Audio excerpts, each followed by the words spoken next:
Okay, heto ang isang malaking tanong sa politika ngayon na siguradong marami sa inyo ang nag-iisip din. Paano nangyari na ang isang impeachment case laban sa isang mataas na opisyal ay tapos na agad, samantalang yung sa isa pa, ngayon pa lang talaga umiinit? Ating alamin kung ano ba talaga ang kwento sa likod ng magkaibang kapalaran ni na Pangulong Marcos at Vice Presidente Duterte. Ito yung puzzle, di ba? Bakit yung mga impeachment complaints laban kay Presidente Marcos Jr. para ang bilis na dismiss ng Kamara, samantala yung mga kaso naman laban kay VP Sara Duterte, hito't patuloy na umuusad. So ano ba talaga ang pinagkaiba? Anong meron sa isang kaso na wala sa isa? Yan ang bubusiinin natin. Sige, simulan natin sa umpisa. Para mas maintindihan natin yung buong kwento at kung paano tayo napunta sa sitwasyong ito, kailangan nating balikan yung mga mahahalagang pangyayari. Kumbaga, iset natin yung stage para sa dalawang political drama na to. Grabe no, tingnan nyo kung gaano kabilis nangyari ang lahat sa loob lang ng halos isang buwan. Parang roller coaster. Nagsimula sa desisyon ng Supreme Court tapos sunod-sunod na ang pagsampa ng kaso at pag-dismiss. Itong mga petsyang to ang nagtakda ng magkaibang landas para sa dalawang leader at nagpapakita kung gaano talaga kabilis ang takbo ng politika. Okay, so para maintindihan natin kung bakit umuusad yung isang kaso, unahin muna nating alamin kung bakit yung isa ay napigilan agad. Ano ba yung naging basehan ng Kamara para sabihing, nope, hanggang dito na lang to?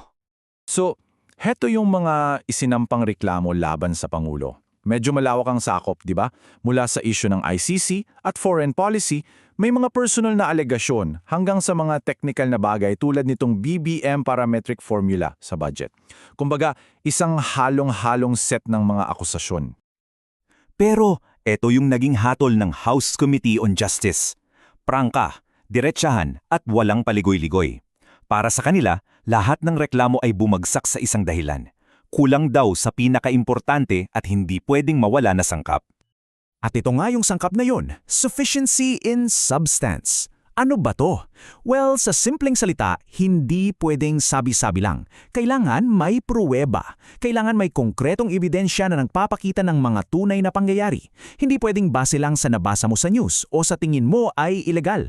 Kailangan yan para hindi basta-basta nagagamit ang impeachment para lang sa pamulitika.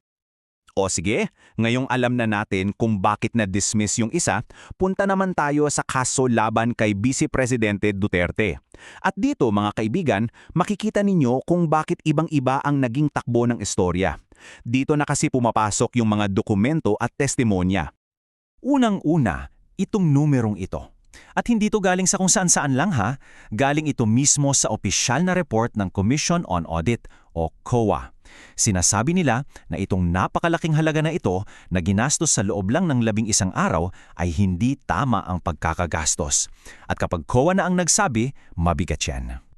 At teka, meron pang mas nakakaagaw pansin na detalye. Ayon sa mga report, nakakita raw ang mga auditor na mga resibo para sa mga confidential operations na pirmado ng pangalan ng chichirya. Nakakatawa pakinggan, pero seryosong tanong yan. Sinong lehitimong intelligence operative ang pipirma ng resibo bilang Mary Grace Piatos? At bukod pa sa mga dokumento mula sa gobyerno, meron pang isang sinumpaang salaysay. Galing daw to sa isang insider, isang tao na nagsasabing siya mismo ang bagman o taga-kolekta. At ito yung ilan sa mga laman ng affidavit niya.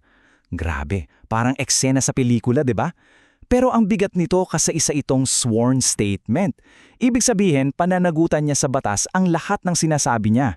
Hindi ito basta kwento lang. Ito ay isang formal na testimonya. So para i-summarize, dito talaga natin makikita yung pinakaugat ng pagkakaiba.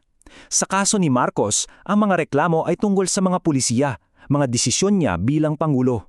Sa kaso naman ni Duterte, ang mga reklamo ay nakasentro sa mga di umano'y krimen at may kasama pang mga dokumento at testimonya bilang ebidensya. Okay, so malinaw na yung legal na aspeto, yung pagkakaiba sa ebidensya.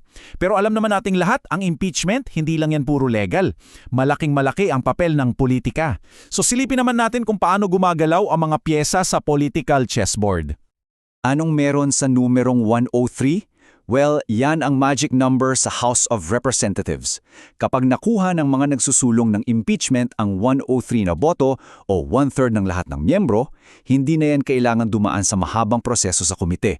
Pwede na itong idiretso sa Senado para sa isang full-blown trial. Isa itong constitutional shortcut.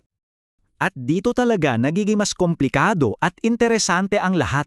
Kasi yung political will para itulak yung kaso, mukhang nandyan na. Tandaan nyo yung Uniteam noong 2022? Well, malinaw na basag na yon. Yung mga dating magkaalyado, sila na yung nagbabanggaan ngayon. Dagdag mo pa na mismong AFP, question ang ilang pahayag tungkol sa paggamit ng pondo. Ang lahat ng ito ay nagpapalakas sa kaso. So, ano ang final takeaway natin sa lahat ng ito? Pagsamasamahin natin ang mga natutunan natin para makuha yung pinakamahalagang aral sa likod ng dalawang kasong ito. At itong table na ito na siguro ang pinakamalinaw na paliwanag. Sa isang banda, may reklamo tungkol sa isang di-perfectong formula sa budget. Sabi ng Kamara, okay, mali man yan sa tingin nyo, issue yan ng pulisiya. Sa susunod na eleksyon, nyo na lang husgahan. Pero sa kabilang banda, merong kang na-disallow na confidential funds. At yan, ayon sa kanila, ay hindi na lang issue ng pulisiya. Potensyal na krimen na yan. Potensyal na pagtataksil sa tiwala ng bayan. At yon, impeachable yon. Kaya sa huli, bumabalik at bumabalik tayo sa iisang bagay.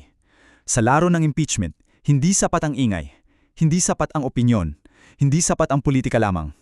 Ang hari, ang pinakamahalaga sa lahat, ang nagdidikta kung aabot ba sa finish line ng isang kaso ay ang ebidensya. At yan ang tanong na iiwan natin sa inyo. Habang umuusad ang prosesong ito, hindi lang kinabukasan ng isang opisyal ang nakataya. Sinusubok din ito ang tibay ng ating mga institusyon.